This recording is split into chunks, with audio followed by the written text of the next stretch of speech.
to play a lot of sports when I was a kid. Always athletic. We were always outside.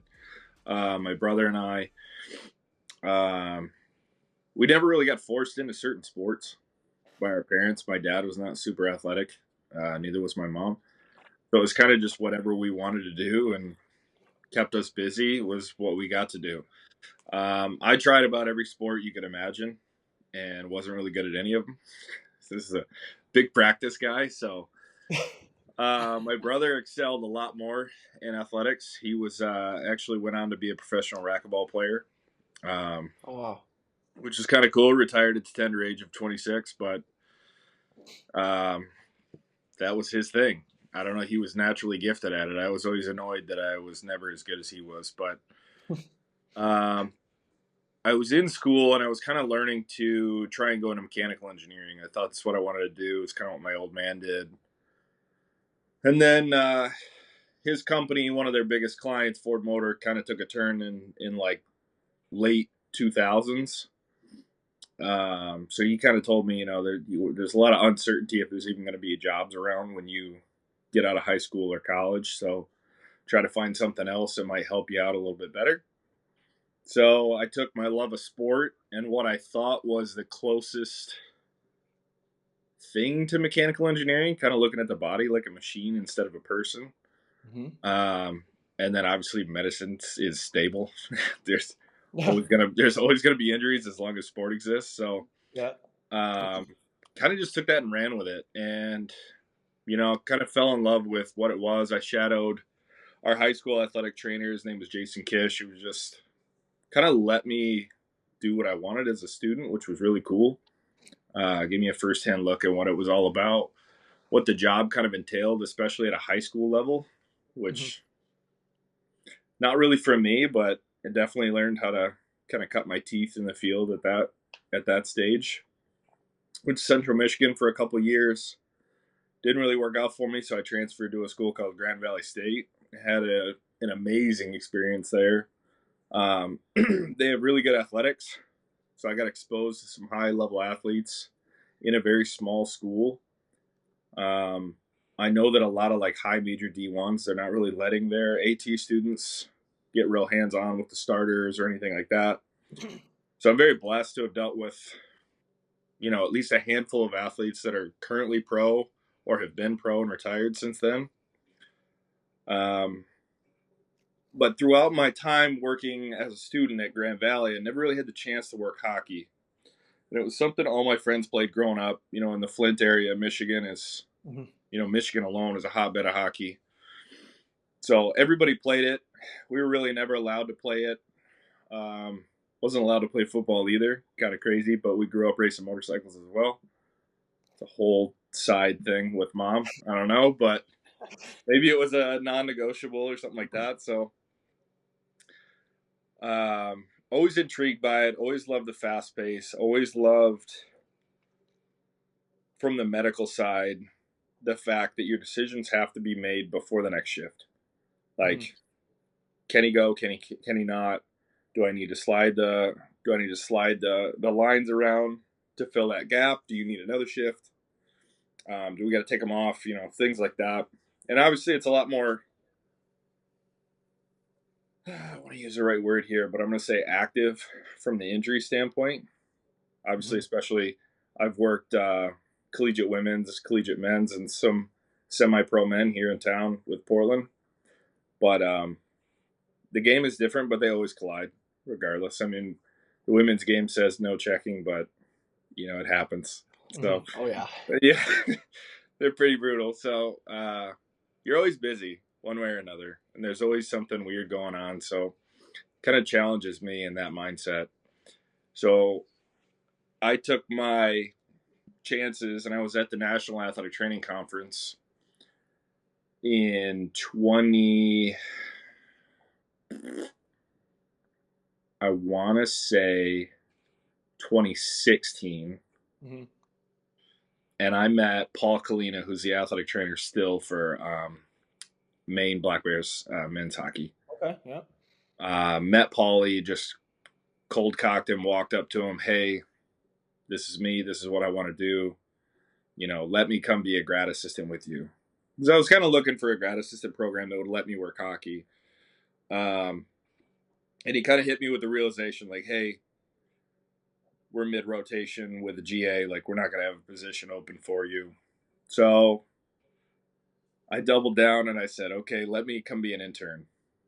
Just let me hang out, live the life for a semester. If I hate it, whatever. Mm-hmm. Just let me work it every day. It's the only way I really understood how to figure out if I'm going to like something or not. Immerse yourself in it, and you'll find out one way or another. So I had cousins that had lived up here on my mom's side. One lived in Bangor, but they were from Dexter.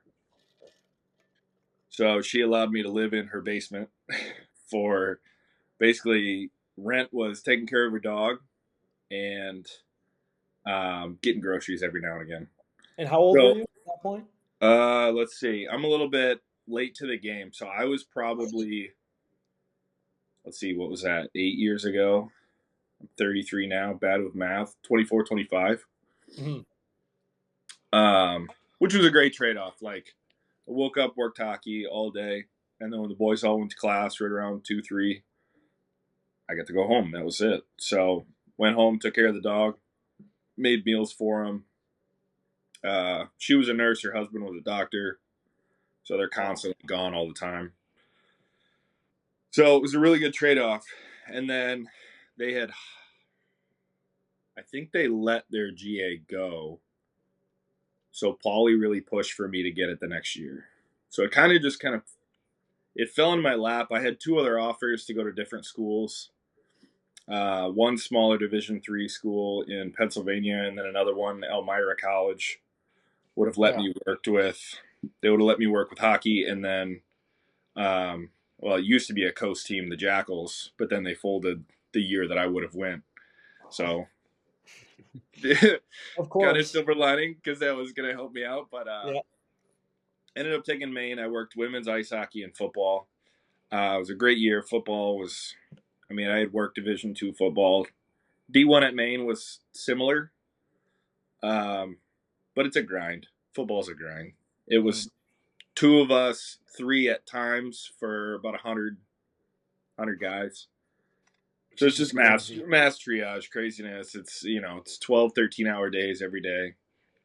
Yeah. And then hockey was a nice break because it was me.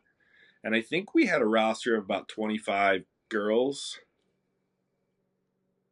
I don't remember. It's about 24, 25 girls. So it was a decent group, but we were all kind of got along, and we had a pretty rough year on the schedule, but Yeah. it all worked out. We got some time, and then there was a lot of staffing issues going on at Maine. So my second GA year, I got flipped around to women's soccer, men's basketball. Wasn't excited about it. Kind of threatened to leave a little bit because my entire reason of coming to Maine was to work hockey. But I said it's one more year. It's not the end of the world. I'll get my grad degree. Let's just get this experience over with, and we'll move on. Ended up having a couple offers to leave after that, and then chose to stay in Maine to kind of see how far I could advance myself in that spot. It was a challenging environment, and the fact that UMaine doesn't get a lot of money support staff wise, such as sports med. So it was, Wow. um, you're trying to like just fabricate some stuff out of thin air every now and again. Mm-hmm. I had really great experiences with soccer. It was tough, but any sport's tough in college. Everything has its ups and downs. But I really started to get back to basketball, which, if you wanted to full circle loop back to the beginning of the story, I tried to play basketball, was never really good. Um, so I had a little bit of a bad relationship with the high school coaches. So it kind of soured me on the sport, but Mm-hmm. then it kind of found its way back into my life. And I think having the basis of playing the sport gave me that much more information to take care of the players. Mm-hmm. I knew what each position needed. I knew exactly what they were going to do. I knew what to look for on the court for things going wrong. Kind of understood play development, how to track how things were going. So I champed it out. I did a couple more years, and at Maine, it's kind of mass triage. You cover what needs to be covered. So yeah, my primaries were soccer and basketball, but I cover field hockey a couple days a week, or if Paul's out, I go run down, take care of the boys in the rink every now and again. If they needed help at a football game on a Saturday, like, Hmm. sure, jump in. It's not a big deal. It's always fun to be around the environment, anyways. And then, see, I feel like I'm jump skipping through it, but I kind of got to the point where I was like, my college stand is kind of over. I want to advance myself and see if I can get to the pinnacle of sport. Had some interviews with the Providence Bruins. Had a couple chances to maybe go there. Didn't really pan out, which was no ill intention at all. It was all great. It just wasn't the right timing, I guess, for me. And then I took a stab at this Maine Celtics gig, and I landed it. So I said, you know what, basketball wasn't my first choice, but we'll see how this works. I mean, it's professional sports. I finally get to work on people who get paid to do this for a living, Hmm. um, and obviously use this as a stepping stool to get to the next level. Obviously, the NBA would be the ultimate goal here. So I'm entering into my fourth season now. As a head, there's a lot more administrative stuff that they don't tell you about in school. That consumes my life for about 30% of the season is paperwork and communication with the league and documenting. But the other percentage of it is just having fun. I've been blessed the last 3 years to have really good groups of guys Hmm. that are, they're willing to come in and do the work, and they're just good people. They're good people to hang out with. We try and create a training room environment of you don't need to be hurt to come in, hang out, have a cup of coffee, watch TV, or whatever's on South Park, whatever, have a laugh. Yeah. Because practice is gonna suck. We all know it. So at least enjoy the little bit of time before coach drops the hammer. But it's been really good. So obviously, I'm just still grinding away, seeing how far I can advance in this position, and then hopefully take my skills to the next step. Yep, absolutely. Yeah, that's awesome. I mean, it is kind of crazy how things come full circle. I mean, we've talked about this a lot of times, even with like hockey, right? Like Dylan was at LIU, like we met playing junior hockey, and then somehow we end up, going to school together at UNE and playing hockey, running the business, like all that kind of stuff. So it is kind of funny how all that works. But I did want to jump back a little bit. So Yeah. talking about how you were getting into the mechanical engineering potentially on that side, and you kind of found this love or potential love for working with and treating the human body as a machine. And I guess, was there a time where you had a eureka moment where you were like, this is what I want to do, and this is what I'm passionate about, or was it more of just like a progression over the years? Um, I won't say I had a eureka moment. It was kind of like a build up, like a fondness that grew over time when I started to understand it.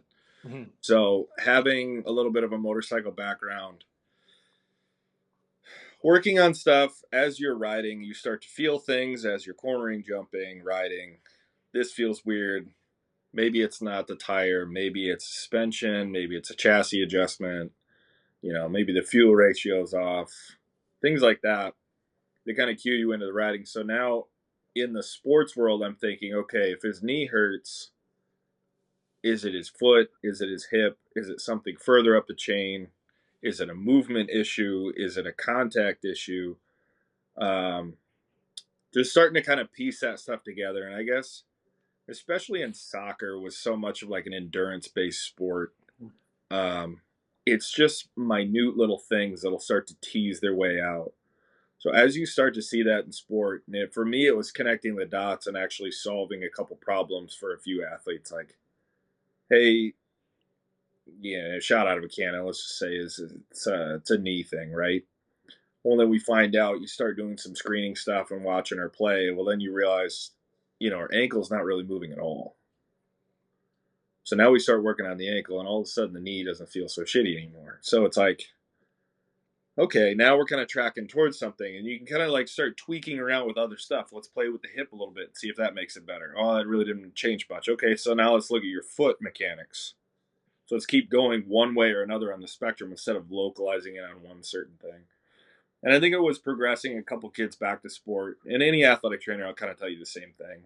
Once you progress athletes from some type of long term injury back to sport, and to just, it sounds cliche, but when they light up to actually get back to full play or like, go score a goal or score baskets again or something like that, Mhm. that's like the heartwarming moment for us of like, all right, I actually had an impact on that kid's life. Mhm. Right. And everybody's like, all right, well, it's just sport. But that's what that person identifies with at that point in time in their life.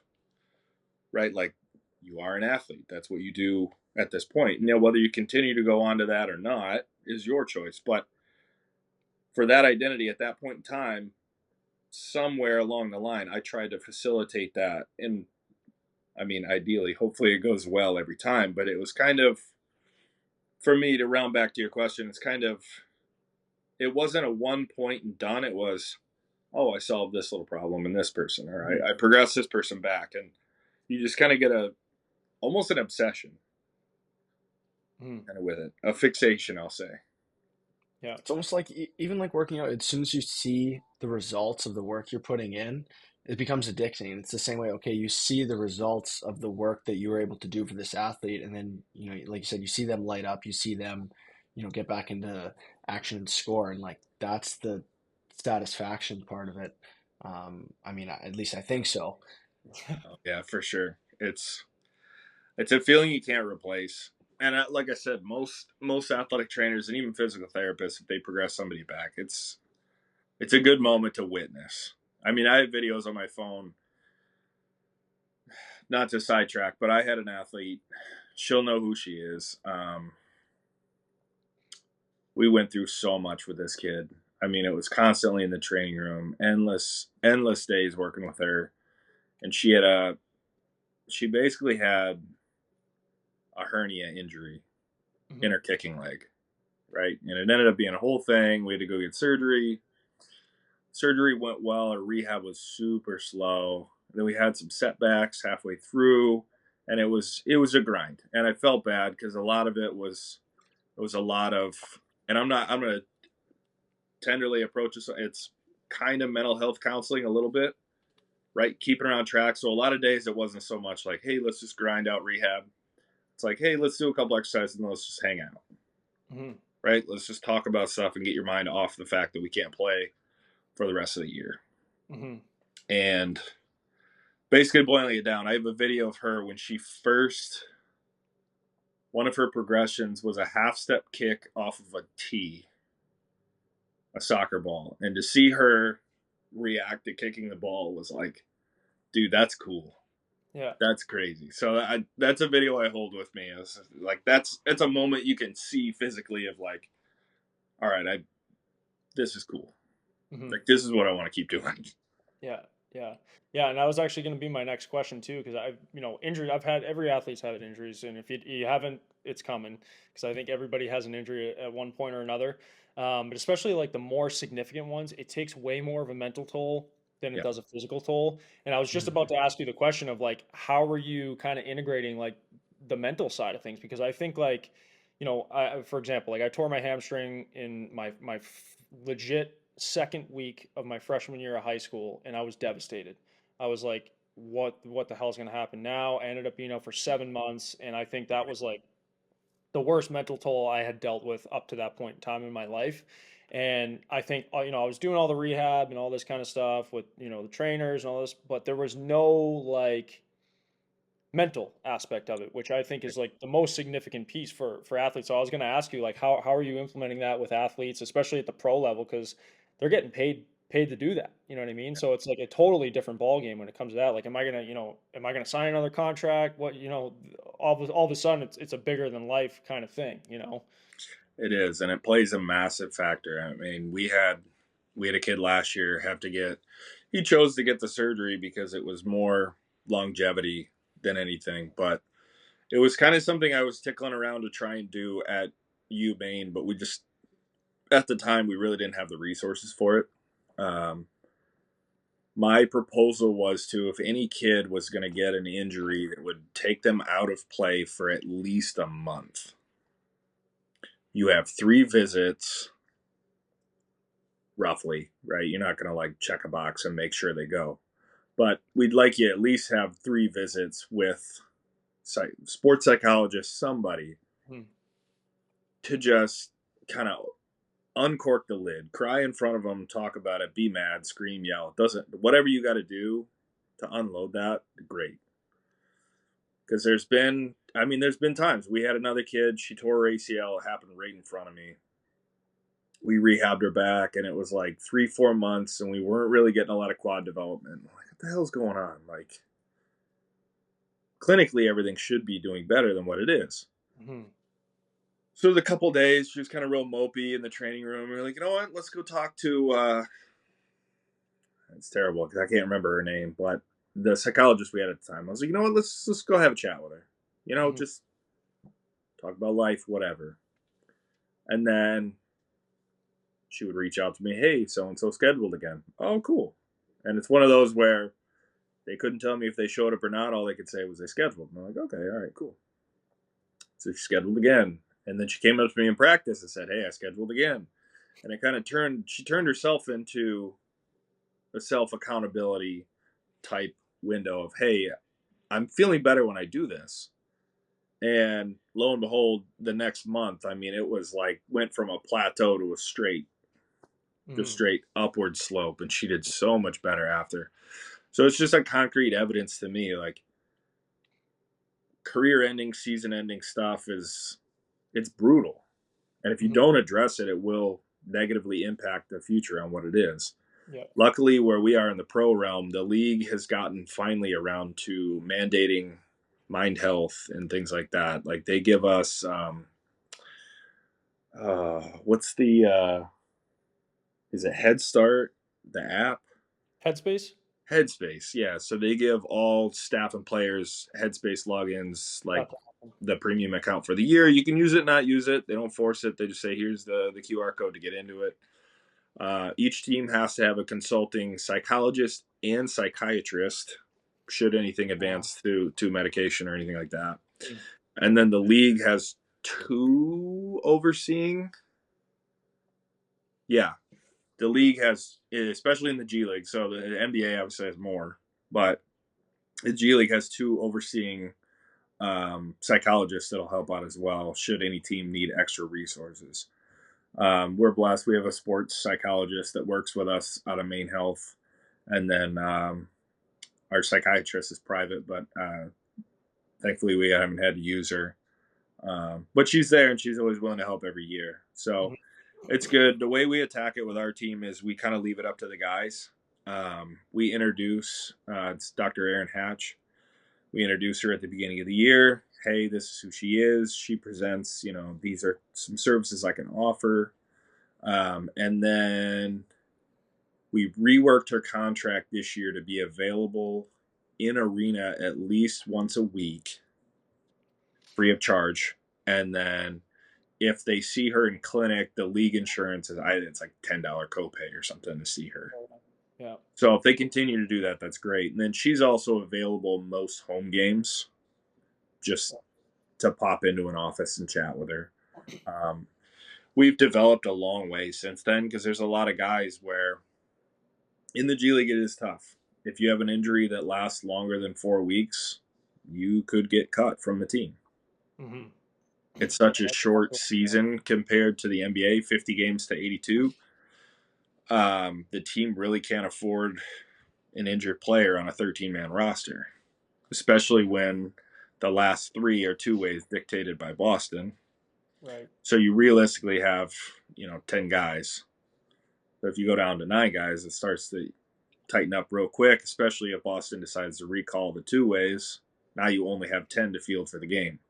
Yeah. And in the G League, you have to dress 8 to take the tip off. Wow. So it tightens up pretty quick. So if guys, there's always that looming, like, if I get hurt, I could get cut. I might not get re-signed. So a lot of that is like trying to have their mental headspace right to play the game and not think about that. Obviously, if there's some kids that get hurt, there's a lot of flexibility. They don't always get cut if it's a long term, but there's an injured reserve type situation where you can kind of keep them around, but they're not listed on the team. So, Yeah. and all their stuff gets taken care of. It's all workers' comp, so it's not like they're out like, hey, get your surgery on your own, PT on your own. Like that stuff's taken care of. It's just feels it's much different world than college, right? Yeah. College, you get hurt, your athletic trainer is probably doing your rehab as well. You might Mhm. see an offsite PT every now and again. In the G League, it's not so much. It's maintenance rehab from us, myself and my physical therapist is with us, and should you get hurt, they might just discharge you, and you got to find a physical therapist that you want to work with on your own. And it Mhm. sucks because you want to keep him. He's stuck in that college mentality. I want to keep my guys around